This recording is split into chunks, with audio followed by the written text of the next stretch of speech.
Hello, welcome to a presentation on the Zeta File system. I'm your host, Gabriel Smith, and I'll be talking about the fundamentals of ZFS. Overall, this presentation is extremely light. This is due to the fact that the Zeta File system is very simple and intuitive. The scope of this presentation is to provide you with the fundamentals of Zeta File system. This will give you commands that you can use to get started with ZFS.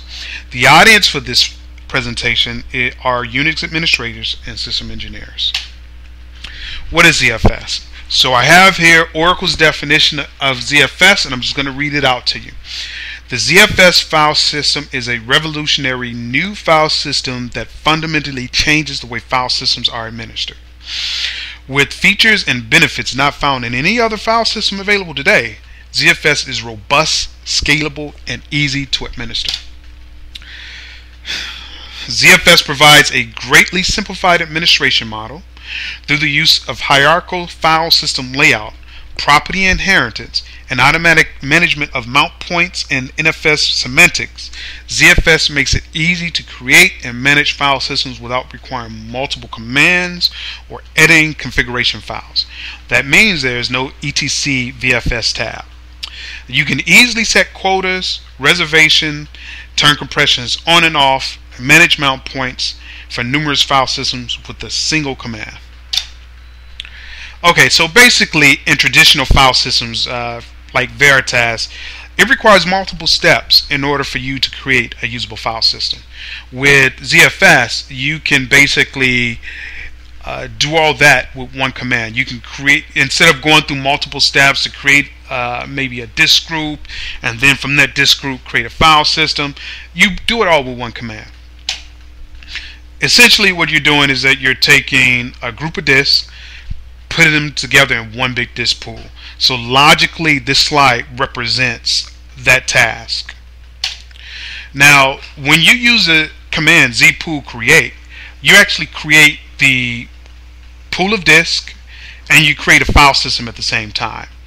Throughout this presentation, I'm going to use one disk group that I've created, which is app1, and I think later on in the slide there's a disk, not a disk group, I'm sorry, a disk pool called app1, and then later on in the slide there's a disk pool called data. So instead of saying when I give the examples, you'll just see app1 instead of the syntax, add the name of the disk pool. Okay, so anyway, if you want to create a disk pool, you use the command zpool create, the name of the pool, which in this case and in many other cases will be app1, and then I simply list the device names of the disk. Now, just to make a note here, you could actually use files, which is not recommended. So you can just provide the locations of files that you wanted to use as to use to create your disk pool. You could use disk slices, which I haven't done, and it's also not recommended. And you could also provide the long disk name, for example, dev DSK, and then device number. But the command is simple enough to use: zpool create app1, and then you just list disk device 1, 2, and 3, and that's it.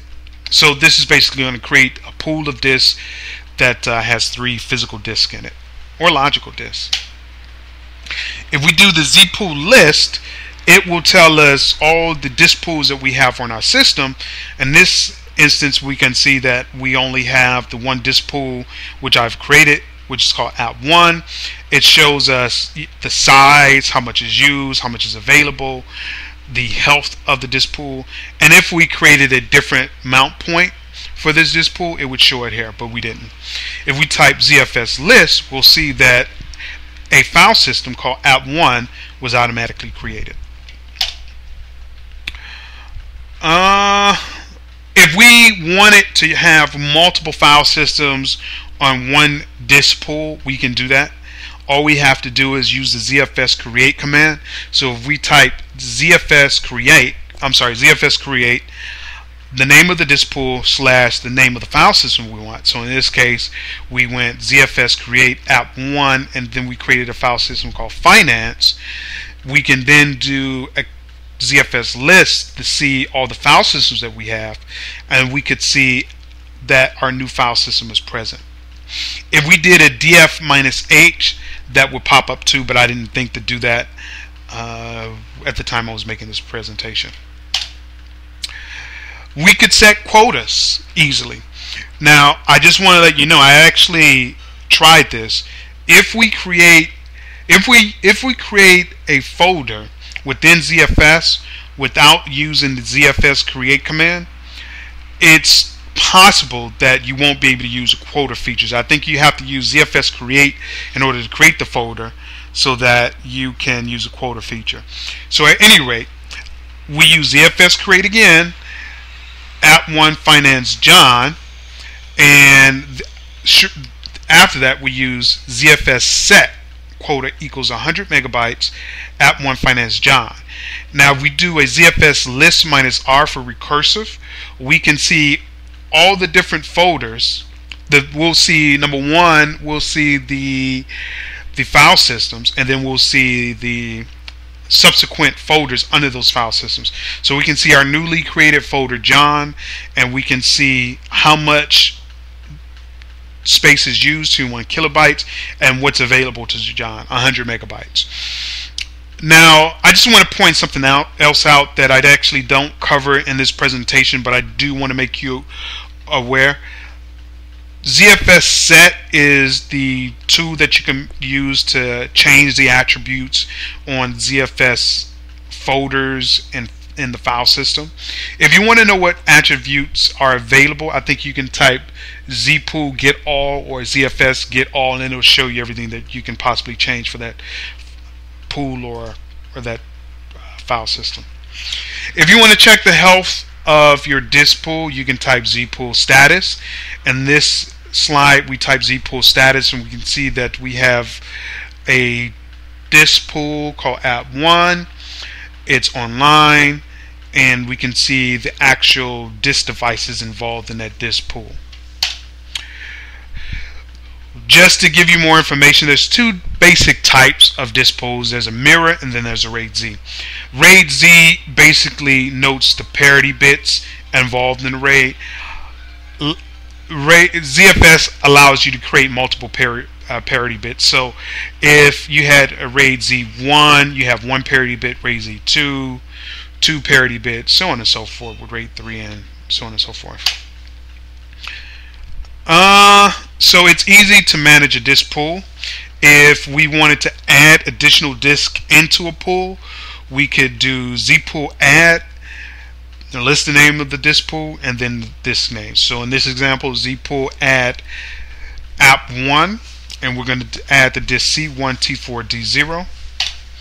A Zpool status basically shows us that the additional disk has been added, which is C1T4D0. Zpool destroy.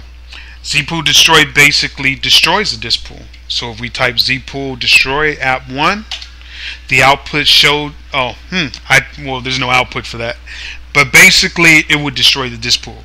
Now there could be, hopefully there won't be, but there could be situations where disk pools were destroyed and you want to recover. Well, they have a command for that.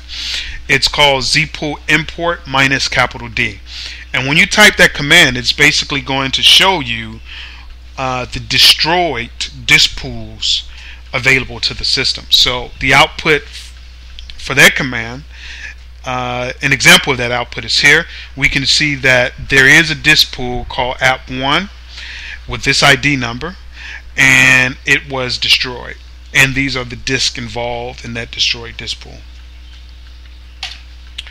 If we wanted to recover that disk pool, all we have to do is basically type the same exact command and then just throw in the name of the disk pool behind it. So in this example, we type Zpool import -D. The name of that disk pool is app1. Now, you know what? Just to go back, something else that I actually didn't put in this presentation, but there's a sister command to the Zpool import, and she is called Zpool export. That command is used in a situation where you have a appliance or disk group that you want to move to another system. You would do that by using the command Zpool export and then the name of the disk group. And once that's done and completed, you do a status. You'll see that it's been exported, and then you basically gracefully shut down the system, unplug the appliance, and then plug the appliance into the new operating system and the new system that you want to export to. And once you turn that system on, you basically type Zpool import without the -d, and then the name of the group that you're wanting to import. So the Zpool import command does more than just import destroy file systems. But I didn't see the need to cover that. Okay. Alright, so if you want to get statistics on your disk pool, you type Zpool IOStats -v for verbose, and then the name of the disk group, in this case app1 again, and it will show you all the disk in that group, and it will show you, which I didn't really generate any stats here, but basically it shows you all the reads, the writes. And for my reading and for my studying, the reads and writes won't be balanced. You don't really have to be concerned about that unless there's a huge difference between the reads and writes on the prospective disk. Now this column here is bandwidth reads and writes. For my studies, I found that just to mean the range, the min and the max reads and writes. Okay, so to create a mirror, which is very easy to do, you basically type Zpool create, and this example I'm going to create a mirror called data. So Zpool create data mirror, and then you just list the names of the disk device. And to create a RAID Z is pretty much the same command. Zpool create data RAID Z. You put RAID Z 1, 2, and 3 depending on the amount of parity you want, and then the name of the disk that's involved. Here's an output from a mirror that I created called data.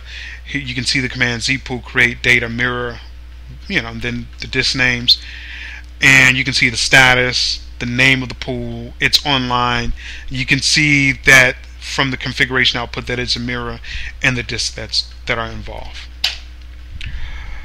It's easy to add a spare disk. To do that, we're going to add a spare disk to the data pool that I created. Zpool add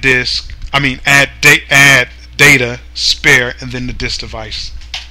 Here's the output from that, and it's pretty much the same as the output from the other status. And you can see here that there's a spare, and here's the name of the disk. That's pretty much it. This is pretty much the conclusion. Again, I didn't see a need to do several of these ZFS commands simply because they're so intuitive that it's not even funny. And I definitely don't see a need to do a walkthrough because the commands in the presentation themselves gives you an idea of how to use ZFS. If you want a copy of this presentation, if you want me to go into details about anything about ZFS, or if you want me to do a video on something else within the realm of Linux and Solaris, send me an email, busy386@gmail.com. Thank you for your time.